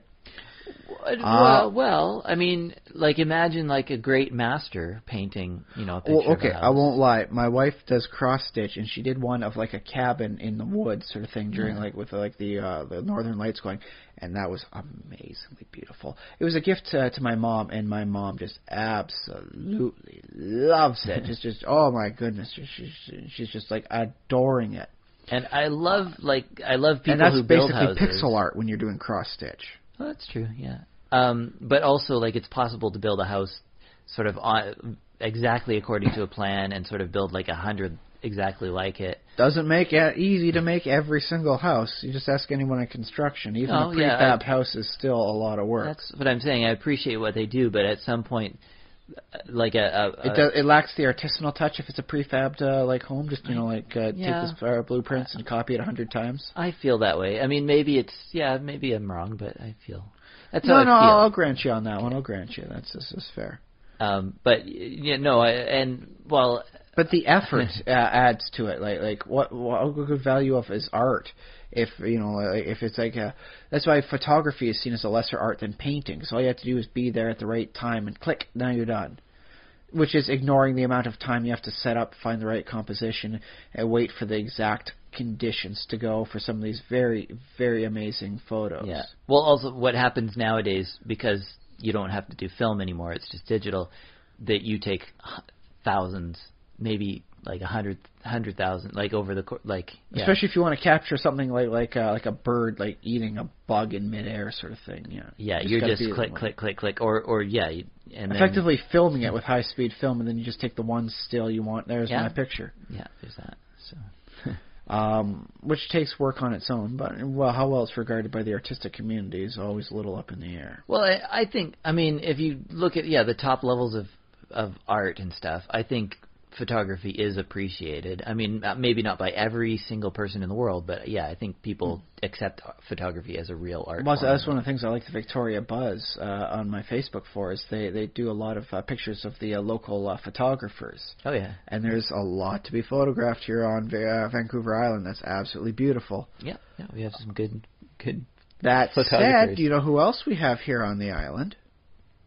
I don't know who else we have. Well, we have a lot of famous artists as well, a lot of painters. Like painters and stuff, yeah. Dang it, the name slipped out for the big one who's on the island. He does artwork of like natural animals. Dang it, my stepdad's got all sorts of paintings of his, or reproductions of his stuff. Robert Bateman, there you go. Oh, yes, yeah. Yeah, Robert Bateman is on the island, and his stuff, like, if you could sell a photograph, even a large, like, blown-up photograph, for $450, that would be considered rather extravagant. And it better include the frame, buddy. But $450 for a reprint of one of the Bateman's works is considered fairly reasonably cheap. And so, which is considered better, like the photography of like a bird flying, through the, like the trees on the Pacific Northwest, or Robert Bateman's, like paintings thereof. Bateman wins because his amazing attention for detail and amazing, artistry. I guess there's the same. I was making I tried to make a point earlier, but I'm thinking I'm going to undermine it about like a photograph. Because photographs now are entirely digital. Almost always. Some people still classic, make. Yeah. In the same way as I was describing the MP3s, it's pretty much you can reproduce it. Well, you can reproduce Robert Bateman's stuff as well. That still costs you $450. My stepdad has got many painting of Robert Bateman in his home, but they're not the originals. You can't afford the originals. It still costs us several $100s, and man, if I had a few hundred spare dollars, I'd get new brake pads first. But if I had a few $100s after that, I'd wind up paying my bills. But if I had a few $100s after that, like a Robert Bateman painting, like reproduction, would be very high on my list, because there is no, place in any house where a Robert Bateman painting doesn't look amazing. Even the reprints, and reproductions. Okay. Well, when we're talking about a reprint, we're talking about basically taking a photograph of the painting. Well, and for Robert Bateman, he takes. Or does he paint each painting? Well, no, it's not him painting each painting. Otherwise, it'd be an individual one all the dang time. No, what he does is he has like high quality, very very high pixel, effectively images taken of his photos. And or his paintings, and then they're put out, and he does sign them. He does sign them and all that. Okay. Sort of thing. Apparently, it's his own signature there. That's what costs $400 is the signature. Okay. And it's all done up and framed up nice, and so it's very high quality work. But no, it's not actually like oil on canvas sort of thing. It's done on very high gloss paper, or not high gloss, but high quality paper, and in the best possible presentation for each one of his pictures. Okay. Google Robert Bateman and do the image search. My goodness, you will not be disappointed on that one. Cool. Yeah. But that said, I don't think we're going to see the Robert Bateman of Minecraft. No, well, I think that's maybe not, but I'm kind of hopeful that we will. That we'll see some like great master working in the medium of Minecraft blocks. Or at least some talented, like pixel artist doing enough added stuff to create like a nice little mod to add a whole bunch of more paintings for you. I mean, and the other thing is, like, I see. Although I should probably Google that afterwards to see if it's not already being done, right? Yeah. I see creation. I mean, you have a calendar with some very beautiful, architecture done in the game. Most of them I know were done in creative mode. They don't have to worry about creepers coming up every night. Yeah. Well, that could be another aspect of, the Michelangelo of Minecraft. Is that no? I only ever work in survival. I mine every block. That's what I mean. Like I've done some fun work in creative mode where I say, okay, does this work for a standpoint? Is this even viable? But I really do like my stuff when it's made actually done. Like I make it in creative or make it in like survival mode, because the added effort it takes is what makes it beautiful for me. Yeah. Which is why I think a house is better than a painting of a house, which is better than a photo of a house. How much work went into it. Well, I think, and to answer that, my favorite thing is like maybe like a blueprint or sort of the architectural idea. Blueprints is art. Now that's a very interesting concept. Yeah. Because I would not mind seeing blueprints of various layouts. There has been some very nice artwork done of people taking the like the sitcom houses and all that and making the blueprints of that. Or maybe not official blueprints like on the blue paper, but like here's the layout design and this is what it would look like. Yeah. And I think that's very nicely done. A tad niche. But, I mean, that said, I mean, I wouldn't mind seeing, you know, like the Starship Serenity as done as a blueprint design put up somebody's on the wall. probably, that's probably out there. But I wouldn't mind seeing that one put up in a frame, put up on the wall. Yeah. Like, yeah, that's some good artwork there. I do recall back in grade school, you know, high school days, one of the teachers had, like, the Starship Enterprise blueprints, effectively, you know, in a poster put up on their door. And there, everyone was always looking, there's the one toilet. Because that was always the one joke is where's the one toilet, you know, that these 200 people have to share. Thank God it's the future with auto-cleaning stuff. Otherwise, that would be the skeeziest bathroom in the entire quadrant. Huh, I didn't think of that. Well, wouldn't everyone have a toilet in their quarters? Apparently the original ship was never designed that way, no. That's a bit of an oversight. Well, that's the thing, like 23rd century. That's the thing, like when they were doing the Next Generation, they would have to put something in because everyone had like a replicator in their room. And what do you do with your tea, Earl Grey hot, when you're done drinking it? What do you do with the cup? Oh yeah, you put it back in the replicator and it gets deplicated because it wouldn't be de-replicated. It'd be it would be disintegrated. So what do you do if you need to use the bathroom and there's no bathroom to be done in your room and you have a replicator that gets rid of your dirty dishes? Oh, I guess you go on the replicator. Yeah. So everyone in the Next Generation has to have their own bathroom, and by golly, you better make sure it's shown in the background somewhere. Otherwise, everyone's going to realize exactly where you get rid of your waste when there's no bathroom in your suite. Think about it. By the way, given the fact that the Starship Enterprise was effectively a battleship and everyone there was working was like members of like a military organization, those were some mighty sweet living quarters people were living in. Well, yeah, I mean that's the idea is the 24th century is like we have this we're rich. This military this place, military. You know, well, I mean they're living in a post-scarcity society by and large. Yeah. I mean, the lithium crystals are still, you know, like hard to, you know, manufacture, so they have to get like mined normally. But you want this, you know, like replicate it. There you go. Although I am happy to note, thanks to Deep Space Nine, I learned there is still a large demand for like restaurants. If you know how to cook, it's like because it's different every time. It's not the same. Yeah, like we were talking about artisanal stuff. Yeah, cooking.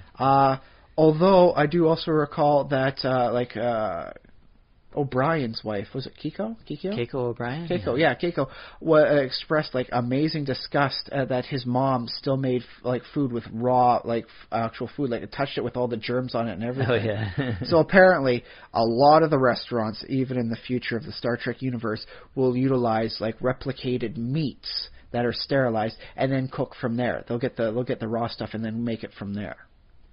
Which I think is a good middle ground. It's a nice sort of thing. But I am happy to see that the restaurants still exist in the future with actual chefs and not just like some sort of robot. So I guess that answers your question initially about like the automation of food processing as the future goes by.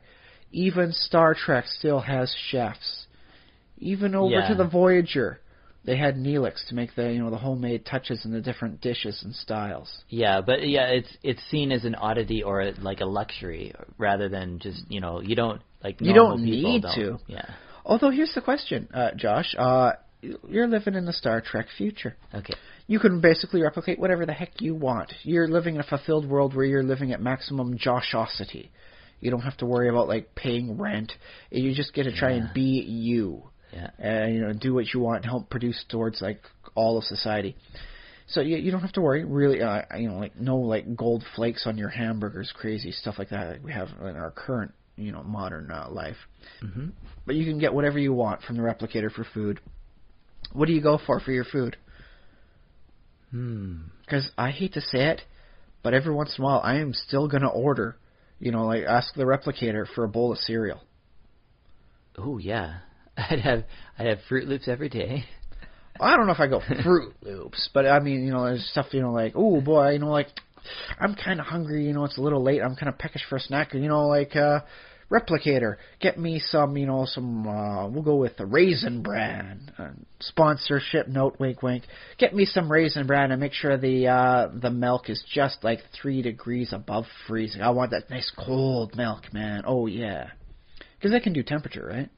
I mean, that's why you got your tea Earl Grey hot. They certainly can. So it's like, yeah, man, get the milk, which it's just not cold enough to particularly freeze and get crazy, like, this is like milk chunks and like ice in there. But you can get it where it's just like absolutely just frosty, where it's, you really taste the coolness in there. And it's like, yeah, man, I don't care that I'm living in the future and I can ask for filet mignon for every meal. Like, dude, I am still getting myself the occasional bowl of cereal. Yeah, I mean, it's a thing. I am generally happy with the variety of food that I get to eat on a regular basis. So, but that's the thing. Like, if it wasn't for my wife, I would not have the variety of food I have now. Like, I am still to this day a little angry and a little sad that I went 3 decades of my life without knowing about adobo. For those of you who don't know what it is, take meat, any kind of meat, put it down to small bite-sized chunks, or I guess if it's chicken, you can just like throw it in like the various chicken chunks with the bone, into a pan with soy sauce, vinegar, some other stuff. If you want to put some onions in there, go for it, a little garlic and all that, but make sure you put a little water, make sure it all spreads out smooth, and then you cook it up until the meat's cooked and like all the sauce is reduced, and then you serve that on a bed of rice. Mm-hmm. It's cheap. Because you can, use just like a small bit of meat. You can get like the stuff like, you go to the supermarket, it's like, oh boy, $2 off this piece of meat because it expires, tonight at midnight. The vinegar helps kill off any potential concerns on that as well as the heat. It'll last a week in the fridge, and it's like served on a bed of rice means a little bit of that meat cost goes a long way for a full, delicious meal. Like $2 for a meal. I went through all of university without knowing about that. I could have eaten like a goddamn king, and I didn't. I was eating like a chump, and it's like if I had the replicator, I would not be trying these different dishes. I would be going to the tried and true like 4 or 5 standard dishes as my default. Yeah. And that's why like. I'm happy to know that, like, oh yeah, there's still a place where you can go out and try new dishes at a restaurant in the Star Trek future, and that's the one thing about this free nature of art is like if you can find whatever you want, you're gonna give your preferred search terms. You're not going to try and explore necessarily all these strange new meals and exotic civilizations dishes unless that's really your style. Like I never eat the same dish twice. It's a bit like having survival mode in Minecraft. It's like you got to dig for every block. You got to like it's like I've got $4 to last to the end of the week. There's a sale on mung beans. Google, help me out. What can I do with mung beans? I can make all these amazing dishes. And so sometimes there's something to be said about the value of that scarcity, which, as much as I hate to say it, does align with a lot of the art snobs. It's like, if everyone can have art, what's the value in it? And everyone's just going to go for what they want, and they're never going to get a chance to explore all this little stuff because there's only so much art to go around. If everyone can have all the pictures of all the art they ever want, everyone's going to be going for what they want, and they're going to use their own terms, and they're going to get very specialized art desires. Well, I'm not sure what you mean. Like, if everyone could have, like, a poster of their favorite art? Well, let's just take, like, all the museums, painting museums of Europe, and let's assume you just high-quality scans of all the artwork in all the most museums in Europe. Yeah. Everyone now has equal access to all the art, and they can put it up, they can print it out however they so want. Yeah. They can get a decent, little print off on their computer, like a printer. If they want, they can go to whatever little printing store and get a really good quality one, expand it up, make it really decent, like get something you'd want to frame maybe, right? You can do that these days if you got the art style with enough high res megapixel. Yeah. What are you saying though? But if you could search for whatever you want, you are more likely to find a more increasingly specialized for what you like. You're not going to say, like Google random art piece and then you just put that one up. And it's the same with food. If you can have whatever you want, you're more likely to go to what you want. You're not going to unless that's your personality thing is like I never have the same dish twice. Well, I don't know if we've covered curation too much in the podcast, but this is the idea of you might have an art gallery or an art space. And you would do shows. Like, this is what artists often do. They'll put a show, they'll display their paintings. And at the art gallery for Yeah, the art gallery. So the curator of that art gallery says, okay, I'm the guy who's assigned the task of sort of looking at all this different art and collecting it all together. And then the people who are too busy, they have other jobs or other interests or whatever. Maybe they're playing D&D or Minecraft or video games all the time, but they want to check out some good art. They're like, oh, okay, I should have broadened my horizons a little bit. I go down to the art gallery once a month, see what they got new on there. You go to the art gallery, and they have sort of selected, hand-picked things that they think you might enjoy. Or so that'd be like an entire section in the Star Trek universe. It's just like, like Josh's food picks. You try out new foods, and then you rate them, and it's like, hey, these are the good things I found this week. I suggest you try it. So you got your food blog. And then everyone will replicate, oh, Josh recommends this dish here. There you go. Oh, I did quite like that. I think, and that might take the place of, your master chef or something like that. Like the person that you go to isn't a chef anymore. It's more of like that art critic? Yeah. But here's the thing. With those curators there, they have to make sure they get people in. They gotta pay rent every month. Yeah. So to some degree, that's business in itself. Yeah, they've got to. They can't just pick whatever they want. Sometimes they got to pick what they think everyone else wants, and so it's kind of like a blind test. Like, are they going to go for this? Because dude, I need to make that rent money this month. No, well, that's part of the job. Is when you are something called a curator of art or of podcasts or of television or what when you're a critic, your job is to be in that space between the public who has certain preferences and what they want, you want all the and time, then what you want, and sort of what you perceive as what artists have been working hard and deserve to have their their stuff put forward. So you have to meet in the middle, and you say, well, there's popular stuff, and then there's stuff that's good, and also you build up a name for yourself as something that people can trust. They're like, oh, hopefully, I liked what they had in their art gallery last time, and then, or, I liked 50% of it, and 50% I was like, but that's enough to get them to come back and sort of, look through it again. So, but apply it to food. I mean, there's a lot of places where people are like, oh, I don't like spicy food, and they'll never try a spicy thing. They will never try the butter chicken. With a nice spicy Indian dish. It says butter, but I assure you it's not very buttery. It's quite spicy, especially when done right. Chilies. Like because chili is known to be hot, some people just don't try chili for fear that it's spicy, and I can't take spicy food, it never agrees with me well. It's like, it's not spicy chili. It's like, no, chili can be spicy, I'm just not going to try it. And the art, this is what I see the job as the art critic or curator or whatever, is sort of to know that taste exists out there and that some people are reticent to try spicy things. And you have two responses. You can say, well, I know that you don't like spicy things, so here we have a whole selection of non-spicy recipes. Plebeian. I know. Here's all these things that you can try. And by the way, don't like spicy, try bitter melon. Oh my goodness, does that one live up to its name? And the curator's like, okay, I myself, I enjoy some spicy dishes, but I also enjoy some non, and here's what I've liked in the non. That's the thing, like when you have access to everything, you got to find some way to parse it down, get rid of the stuff you don't like. And the more you do that, the more you close yourself in against new experiences as you just keep cycling around with the same sort of thing. Okay, it'd be like a guy who like in this like a Star Trek future winds up only ever eating variations on hamburger. But here's the other job of the curator. That was job one. But here's job two is doing some way of convincing, whether it's whatever you have to do. Dude, you got to eat something besides hamburger. You're freaking us out here, man. You have to be the person that pushes a little bit and says, I know you normally don't like spicy things, but I've got this thing that you can try. It's not that spicy, but it's a little bit more than what you're used to. So or even like, you can be a little more aggressive and say, like, no, you need to get out of that zone. But that's the thing. I mean, like, if this guy's only liking burgers or he never doesn't like hot stuff, if you recommend that, he's going to stop listening to you. Hopefully not, because this is the I art assume in the persuasion. future of Star Trek, people are smarter than just like, oh, I don't like you for this one suggestion, I'm never listening again. But it is something that happens now. So you wind up getting much more specialized unless you keep that open mind. And I guess that's the thing that everyone has to personally work on in that case. But it is a fear of like the infinite amount of art that's potentially available online. You only look for the stuff you want. Like, I only want to find pictures of elves. That's all I ever look up is elves.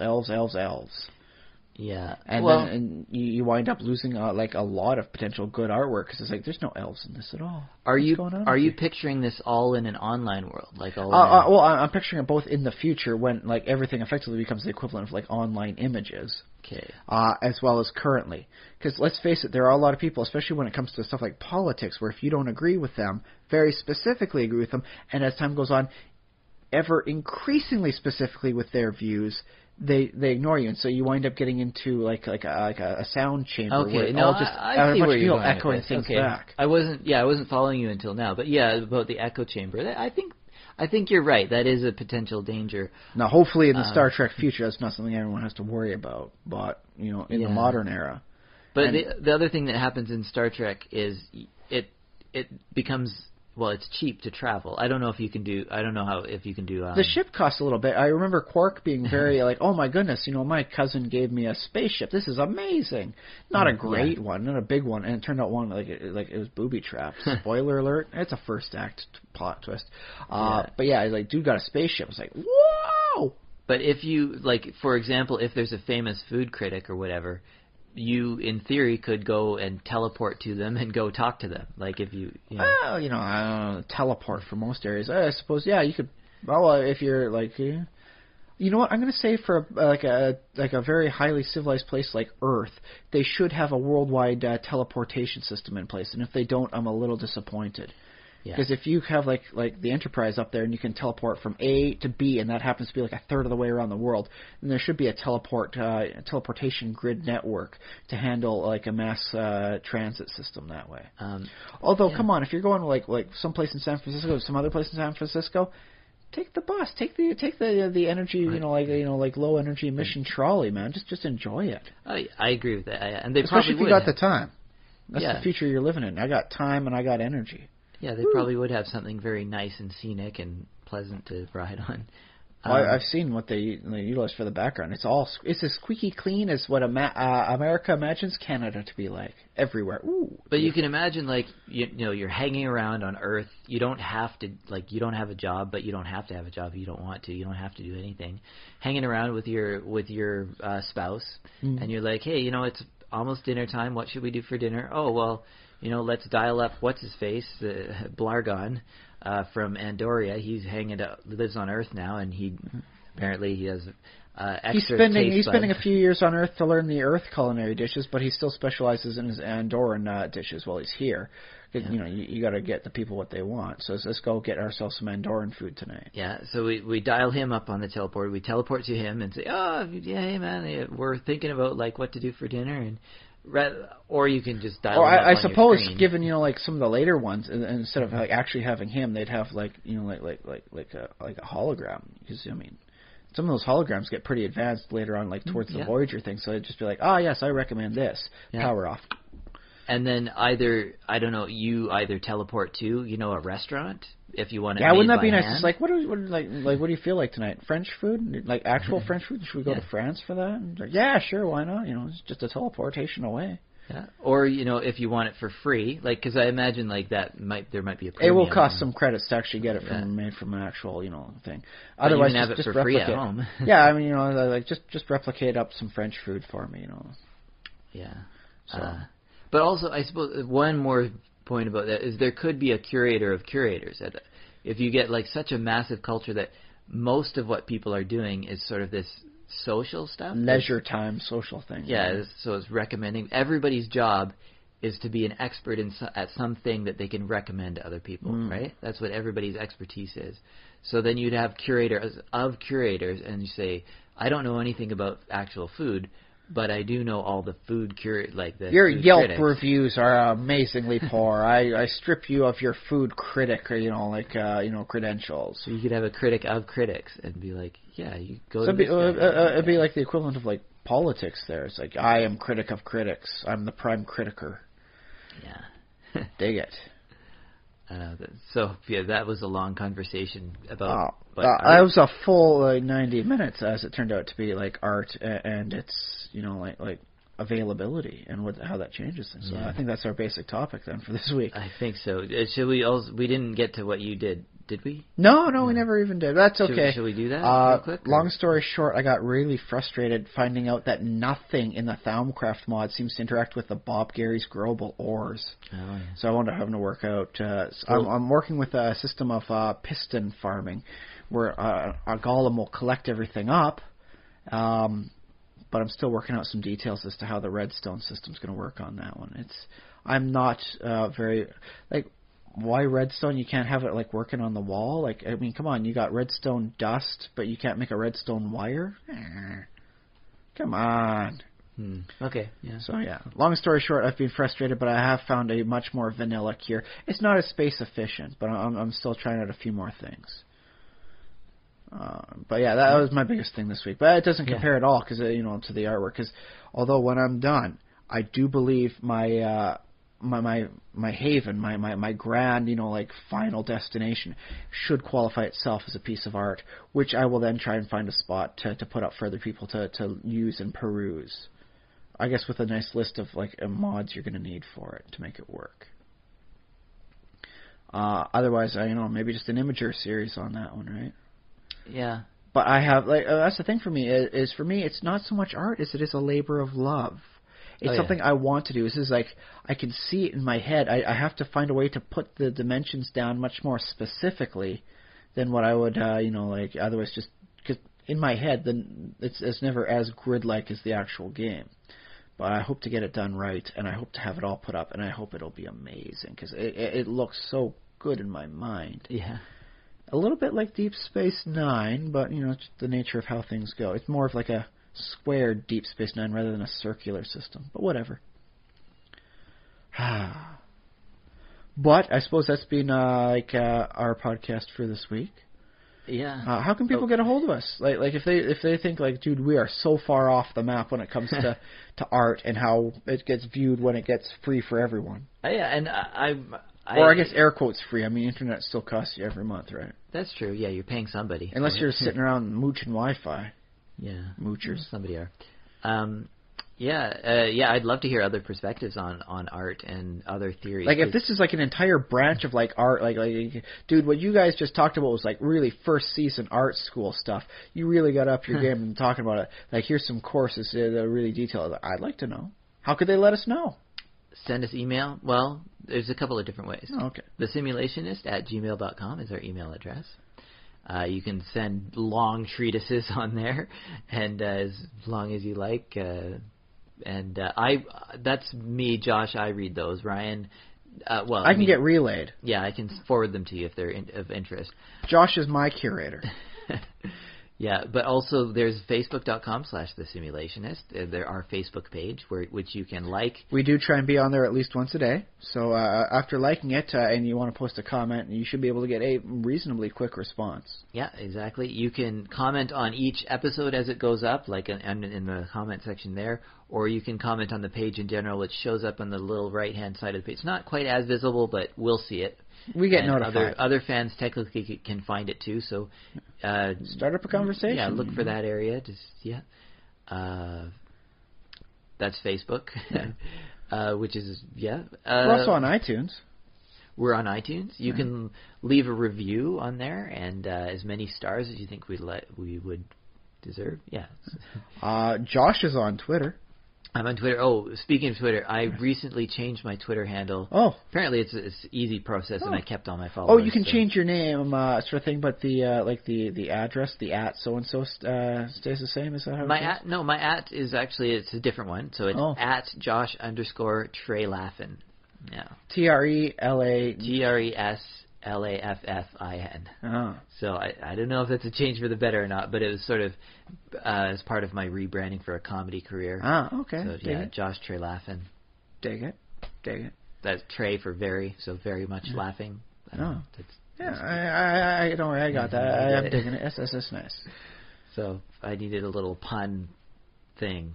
It's a lot. It works a lot better than trying to get Kirkby to somehow work out, right? Yeah, you could probably think of some way, but I think if I was going to go into like the any field that would put me in the public spotlight, I'd just shorten it down to Kirk. So I'd be like Ryan Kirk. Actually, yeah, I was reading up on changing your Twitter handle, and one of the recommendations that I read was make it as short as possible because Twitter. Those count as characters, even if it's within an @ sign, they count as characters towards Twitter. So you'll get more retweets and people can fit in more stuff if you have a shorter name. But Josh Trelaffin is probably one of the longer. Most of the characters you're allowed, but it's rememberable. Hopefully, yeah. But I guess on Twitter the other thing is that people just have to remember your name or the name of your thing and search for it, and you should be able to find it. But anyways. Dig it. Folks, you can tweet at me @Josh Trelaffin on Twitter. Very nice. What else? Did I get everything? I think that's pretty much it all. Yeah, there's youtube.com/thesimulationist. Also, you can comment on there. It's more of just a nice relay if you want to listen to us and you don't want to download anything. You just want to go to a website, click play, and you're done. Yeah, exactly. And we do have a Patreon. I checked it. I don't think anybody's Patreon does. That's okay. It's a battery fund sort of thing. Yeah. Not so that we can beat someone up. It's batteries and replace the batteries in the recording device. Just to help keep the podcast going. If you like what you hear up to this, if you're still listening at this point, I assume you must be a fan. Or you're sleeping and we're inside your sleeping mind stream. Yeah, you just woke up and the podcast is still playing. It's like, what is that? Dude, man, how long was I asleep? Oh, less than 90 minutes. Because that's, but you can help out financially just for the little running costs, batteries, hosting costs a bit every month and stuff like that. But it's not required. But it would be appreciated. And I think Patreon is the best way to do it. I mean, also, you can just email it. I do have issues with PayPal as a company sort of thing. Okay, so I would prefer Patreon. Yes. That said, it's not like I've got, vainglorious amounts of pride going on here. It's like, if you wanted to go through PayPal, don't worry, we're not going to, say no and throw the money back at you. Yeah, exactly. So whatever. But I don't know why we went that long on that topic, but that's my personal view on PayPal. There's some issues of theirs I don't like. Yeah. Do we have final thoughts before we sign off? In the Star Trek future, would you have to pay credits for something like a name brand sort of thing? Like if you wanted Smarties, would you have to pay credits for that, or did that all get taken away in the future? Or would you just say, we don't have Smarties, would you like the name brand? It's like, sure thing, Replicator, thank you. Yeah. Free.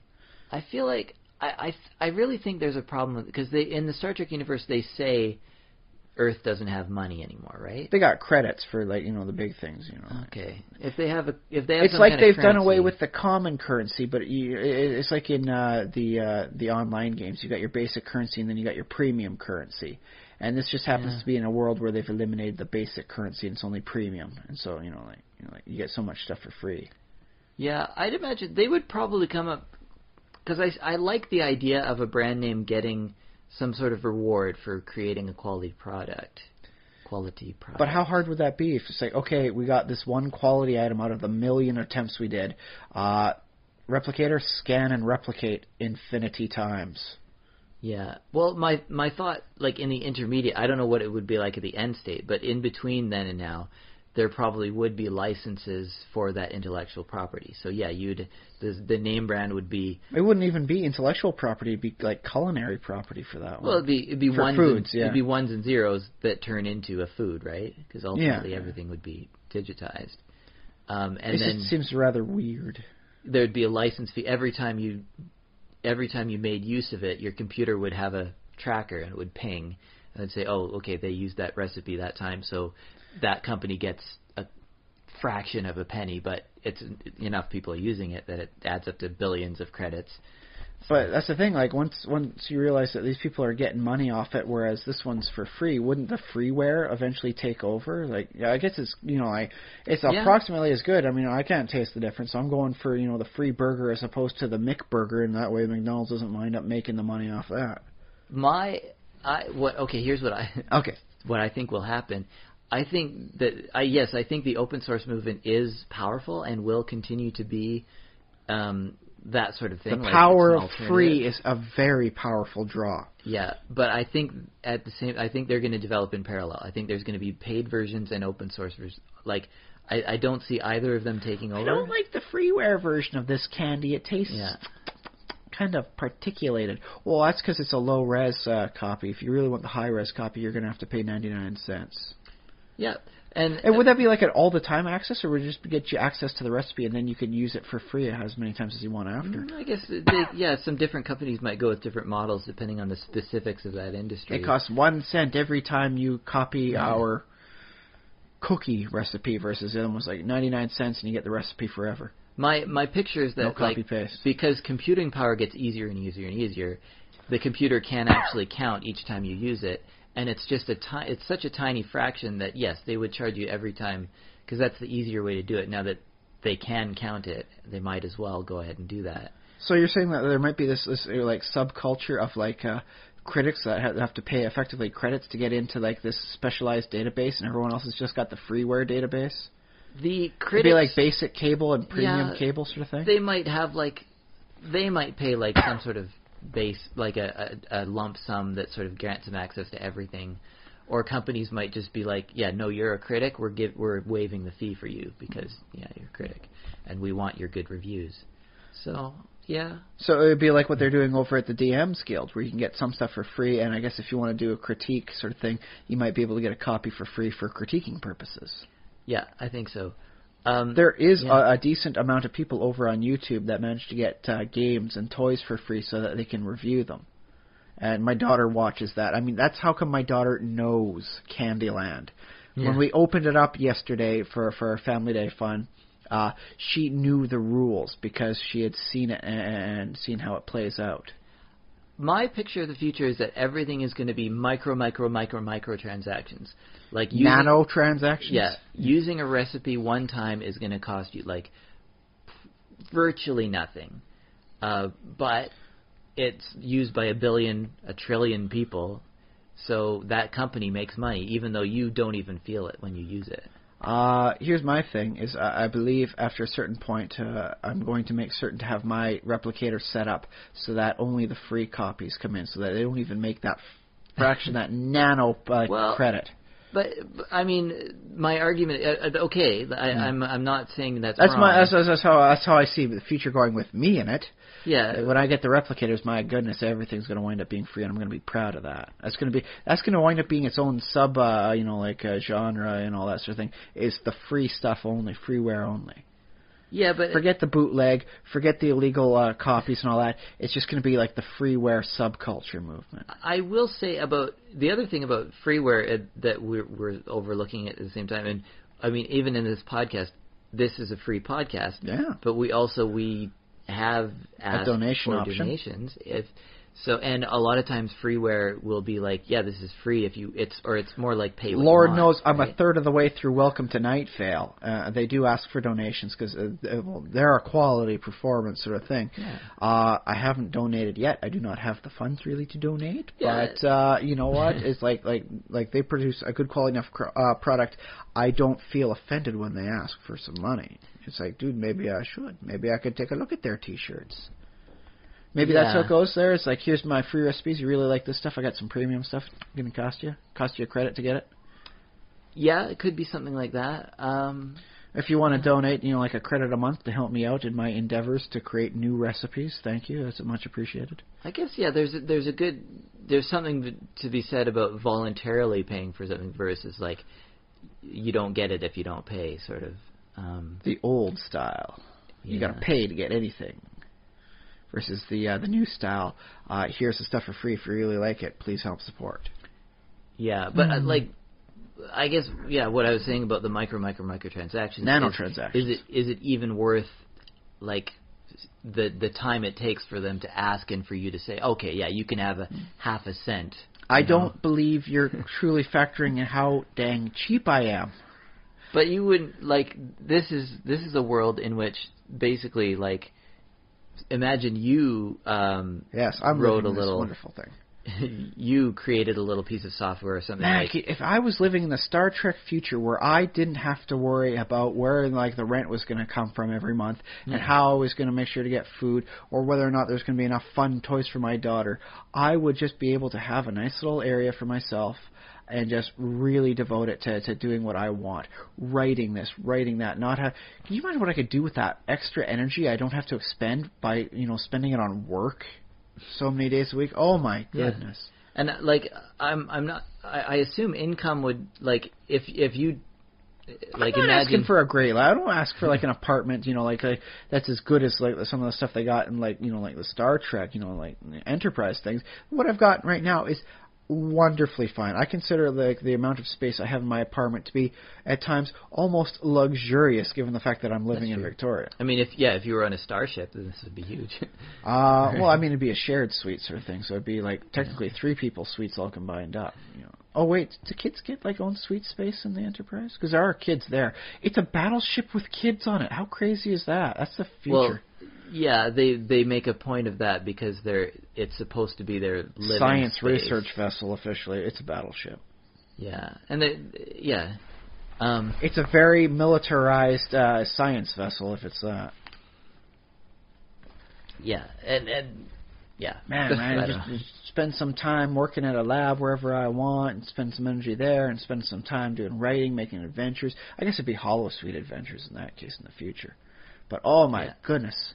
The amount I could help contribute to society in the arts and sciences. And I feel like I don't know, you'd be given a certain a lifetime allotment of credits that you can either earn more or just you get more each month. I think it's based all on technocracy, where if everything's doing good and then hey, everyone gets out.